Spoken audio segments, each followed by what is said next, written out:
What a pleasure it is for me to welcome on the Bellator featherweight champion and Grand Prix winner, taking home that $1,000,000 just 2 weeks ago, A.J the Mercenary McKee. First of all, A.J, my friend, congratulations on the victory. How's everything with you in California? Thank you, man. It's another day in paradise, just living the dream. Brilliant stuff. A.J, obviously, a huge moment for you and your career. Talk to me, what have you done? It's a game-changing moment for you in your career. Obviously, the Bellator featherweight title, putting away a guy like Patricio Pitbull, taking home that $1 million as well in the Grand Prix. That's game-changing stuff for you, right? A little bit. Obviously, the money's nice. But for me, it's no days off, It's back in the gym, staying on the schedule, and sticking to the routine, If it's not broke, why fix it? So just kind of sticking to what I know what I should do and what I usually do, which is work, stay in the gym. So that's kind of been my main key. I haven't really bought anything. I haven't really done anything. I don't know. I guess I'm still waiting for it to settle in and just stay on course. Has it sunk in, your achievements and what you've done? Because obviously, and I remember when you were here in Dublin back in, it was probably 2016, 2017, and you were sort of that brash young kid, and you seem to have matured an awful lot. Is that maybe part of it as well, that you're really just sort of focused on fighting? Nothing else really matters anymore. It's simply just about proving what you want to be, and that is the best featherweight in the world, and you are right up there now, in my opinion. Definitely. It's been a long journey, man. So finally getting here, yeah, it hasn't really sunk in yet. I had a guy put it in my internet today, and the guy for the install knew who I was. So Wow. I mean, it's starting to kind of settle in. You know what I mean? People are noticing me wherever I go now, which is crazy. So I think that's kind of the surreal part a little bit. You know what I mean? Just know that people are always watching you. Someone's gonna notice you wherever you go. Definitely. I have to ask you as well. I heard, your dad post-fight, and obviously your dad's very, close to your coach, and you've been along on this journey together, and he made some comments after the fight about you and keeping you grounded. But what was said, what was said off camera between you and your dad? Because obviously, he's going to be very, very proud with that achievement in terms of what you've done on 2 weeks ago at Bellator, beating Patricio. He's just proud, He's just real proud. Off camera, um, he's just kind of my dad's. He's becoming different. He's he's sitting back and just kind of watching me and assessing what I do now, and he's kind of giving me opportunity to do what I'm going to do and kind of what I want to do. So the fact that 4 days after the fight I was back in the gym, 3 days after the fight Wow. I'm back in the gym. He's like, okay. He's like, yo, I like this. He's like, but don't burn out. Make sure you take a break when your body breaks down and you need it. So he's just kind of sitting back and watching me. You know what I mean? Seeing how I respond to just, I guess, the new champ life. See what adjustments he's gonna have to make in training. What adjustments he's gonna have to make as a coach, as a mentor. Um, And then just kind of putting everything back together full circle, you know what I mean? And making sure that we don't fall off track. Was that the greatest performance of your career? Obviously, I think if you look at the last 5 or 6, you sort of really come into your own. First of all, I thought that the Pat Curran performance was fantastic. Bellator 2-2-1 in 2019, and you kicked on, obviously, beating Georgie, Derek Campos. The Darian Caldwell performance was very good as well, but the Pitbull one must stand out for you, and it was just sort of flawless, in my opinion. You couldn't have done it any better.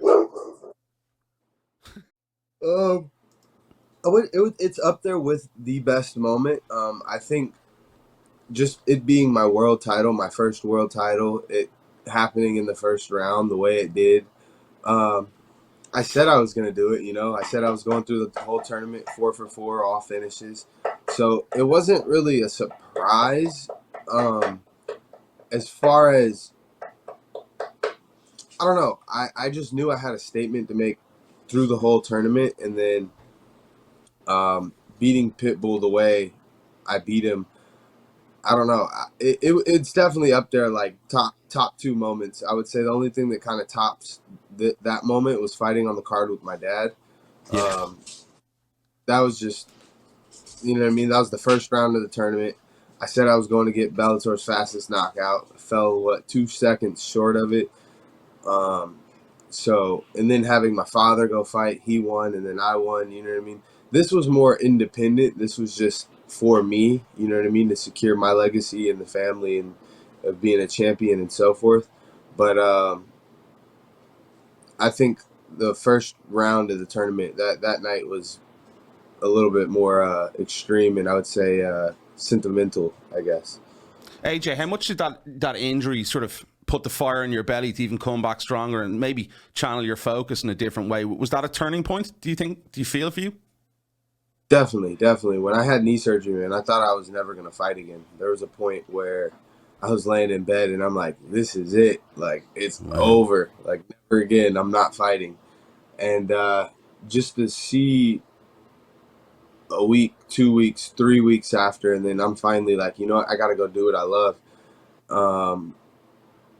To being able to kind of just bounce back from it all and then taking another fight against NCAA champ and then beating him in a stylistic fashion. Like that was just the whole point, you know. I think it was a blessing for COVID for me in that sense, just because it gave me time to recover. You know what I mean? By the time it was time to fight again, I was already back to 100%, which is unheard of. You know, usually I always got something going on. I'm always fighting with an injury of some sort. Even the last fight, you know, but it's always something, you know. It's just how you kind of improvise and how you grow from it. Definitely, yeah. It's really working in your favor. Obviously, what happened with COVID, obviously, it's a terrible thing, but the timing was sort of there, where obviously Bellator weren't doing cards, so you could focus on your recovery and recuperation. Obviously, you came back stronger and better than ever. But listen, what is there for you to do with 145? I listened to your interview with Damon Martin, and you don't think there is anything to do for you at 45. You don't want to look back. You want to look forward. Is the only option for you now going to 155 pounds and taking Patricio's other title? That's the only thing I see a sense for you in the promotion at the moment. Definitely. That's been the game plan since day one, you know. Go become a champ, take both those belts. So I've had 18 fights in the 145-pound division, 13 finishes. I don't think there's much left in that division for me, you know. There's a couple of guys that I haven't fought. But it's like, man, we've all been put in that tournament. They've either lost to someone I beat, or you know what I mean. Like somewhere down the line, they didn't make the cut. So I don't know. Maybe I don't know. We'll sit down. We'll see. But for me, I'm not really too keen on defending a 45-pound title when I can go get the 55-pound title. Fair enough. And I can defend, you know. How tough is the cut for you, man, as well? I think that's, is that an issue? Or are you sort of just going, oh, shit, I don't want to go back down to 45. I've won the title. I've cleared everyone out. It's obviously a tough cut because you are a big fella. Like, you're a big lad. Is that sort of playing in your mind as well, that you don't want to have to sort of cut the weight again? That's kind of part of it. You know what I mean? Why cut an extra 10 pounds if I don't have to? Like, you know, so that's a big key. I wouldn't say my weight cuts are bad, you know. When I do things right and I run and I take care of myself. You're back. Sorry about that. When I run and I take care of myself, it makes it way easier. But like I said, what's left for me at 145 pounds? I agree. There's not really much left for me there to even risk torturing myself or cutting weight like that. You know what I mean? The weight cut for me is the hardest part. Once I make weight, fight's over. I've won. Yeah. That's the way I see it. So to be able to go up to 155 pounds, yeah, I'm not going to have the reach advantage, but I'm going to be faster. I'm going to be stronger. And yeah, I just want to test out the waters and see how things go up there for a little bit. Why not? I have to ask you this as well. Obviously, Scott's come out and said, the cross promotion thing. I don't think that's on the table. The UFC never sort of go with that. You've talked about, Max Holloway and Alexander Volkanovski But has there been conversations with Scott about what the next move is? I don't know. We haven't really sat and spoke much upon what's to come in the future, but I think that conversation is going to come up here very soon, and it's not something I feel like there's a need to rush, obviously, because Patricio wants his break. He needs his break. So for me, that's the only fight that really makes sense. After that, I'll defend that 55-pound title 3 or 4 times. You know what I mean? I'm fine with that. But at this point, it just doesn't make sense for me to fight anyone else, really, you know, unless it's like his brother who's #1 contender. But even then, it's still a step backwards. Yeah, you know what I mean? Definitely. No, I agree with you 100%. How many fights, do you mind me asking, are left on your Bellator contract? 3. 3. Yeah. You know, obviously, as you said there, you want to see out the 3, but is that something you maybe consider testing free agency afterwards? I don't know. Well, we got to sit down and see how things work out. You know what I mean? We're in the middle of renegotiating, so okay, if things work out, then hey, that's perfect. You know what I mean? At the end of the day, this is how I put food on the table for my family. So I got to stay loyal to those who stay loyal to me. There's been no favors. There's been no above and beyonds. It's been great business, you know, with my career. They've done great in building me, working alongside with my father, and yeah, that's why I'm in the position I'm in today. So I can't really say what I'm going to do.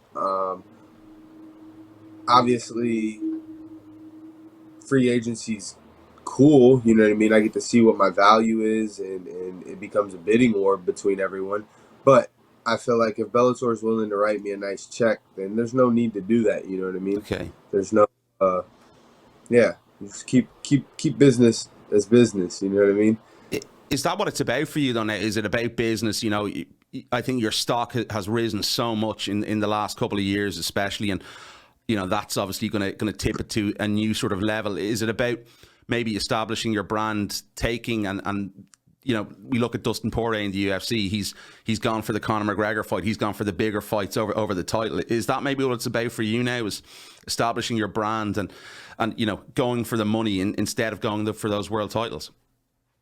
For me, it's always about the world titles. But at the end of the day, like you said, it's a part of the brand, and I want to be the best fighter in the world. I want to show that I am the best fighter in the world. So that's where we come to a little predicament. that is because obviously, you know, Bellator's 45-pound division, as I've said, under 35 is amazing. There's some incredible fighters in there. I think the 45-pound division is the best Bellator have. And but do you feel as though you have to go over to the UFC at some point eventually to prove that you're the best fighter in the world? Definitely. Just to, whether it's to join or just to show everyone like the best doesn't have to come from here. But then at the end of the day, the fact that I'm there, it still shows like, okay, everyone has to go to UFC in a sense. So that's why I mean, obviously it has to happen in order for you to become a superstar like that. But that's just the marketing, the branding that they've done, you know? So, like I said, at the end of the day, you got to weigh out my pros and cons. I'm comfortable where I'm at. I like where I'm at. If Bellator comes back with a nice number, I don't mind sticking around and, you know, continuing great business. And that's what we've had since day one is great business. So, we could do things with Showtime, CBS. You know, we got a lot of big doors that are open. Definitely. Alongside with the sponsors that I'm going after, the companies that I want to have endorsed. Man, Snickers, Undefeated. Wow. Like, these are things that I'm not going to be able to do inside a UFC octagon versus our cage. I can go collab with these big brands, and then I bring these big brands to Bellator, to the organization, and so forth. And yeah, that's that's a whole nother level of business on the entertainment industry side. You know what I mean? So it's just it depends where I want to go and what I want to do. You know what I mean? That's What I'm capable of doing, and that's the big key. So it's how long do you sit around and be patient while either these other big companies notice you until they noticed you. Um, Now, obviously, being a champion, everyone's got their eye on me. So yeah, I've opened a lot of doors. Now it's time to just walk in them and meet and greet everyone and see how things go. Speaking of meeting and greeting. I was interested when I heard that. You know, when you were a kid, obviously that whole meeting with Dana White. I think when he threw you out of, I think it was the back of the locker room, and you said you'll Yeah. know me some way, and I think, you know, he promised you lunch or something many moons ago. But it was interesting to hear what he said. I just want to play a little clip for you now. It was with Farah Hanoun of MMA Junkie, and I want to get your reaction to what he said.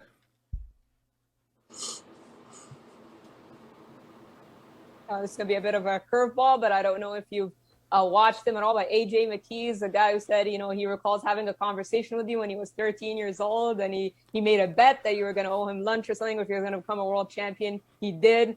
Curious to know if I know you were on vacation, but if you've at least heard or watched him fight, or what your thoughts are just on A.J McKee. No, but what was our bet? He said he met you when he was, I think, 13 years old, and the bet was that he was going to become a world champion. And if he was correct that you're going to owe him lunch or something. I'm pretty sure you don't. I don't know if you remember that. And I owe him lunch. Yeah, that's awesome. That's awesome. Yeah, well, if I said it, I'll keep my word and I will buy him lunch. So there we go.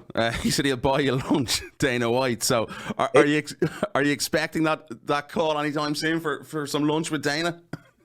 Hey, John Jones never got lunch with Dana, so hell yeah, I'm expecting that'd be a great deal. Yeah, definitely, and I thought it was pretty cool. But your dad doesn't seem to get on too well with Dana White. You know, would that ever getting your way of future business with Dana White, or is, you know, you keep that separate? Is business just business if that eventually does come to fruition down the line? Nah, my dad doesn't have. I wouldn't say he has any hard feelings or animosity towards Dana. My dad always respects Dana as a businessman and what he's done for the organization and his company. Hats off to him for that. But on a personal level, that's something different. That's where my dad's not fond of him. But at the end of the day, man, business is business. You know what I mean? And if we're talking business, personal feelings are irrelevant at that moment. So my dad's not as verbal as he used to be. He's kind of filtered it down and learned when and what to say and why he shouldn't say certain things. So You're like that too, man. though. You've become a lot like that, I feel. Oh, definitely. I had to learn the hard way as well. I've watched my father snap sometimes, and actually, I've watched myself snap a lot of the time, and then realized, damn, okay, you probably shouldn't have snapped like that, but it's already happened, so it's like it is what it is. But yeah, you know, in business, you can't provoke someone like that. So you know, my dad, he sets his emotions aside, and at the end of the day, he just wants what's right, you know, for me, for my career, and that's why he kind of certain things he stays out of, and he lets me shine in my limelight, so people can kind of see who I am in a sense. Definitely, and I think everyone is definitely seeing your personality more over the last number of months, and I'm sure we're going to see a lot more of you. But when's the turnaround for you? Obviously, Patricio, you'd like to take a little break. When would you ideally like to get back in there? Because I know you're back training already. Go spend some of that million, man. Man, that's the problem. If I spend it, I want to spend it all.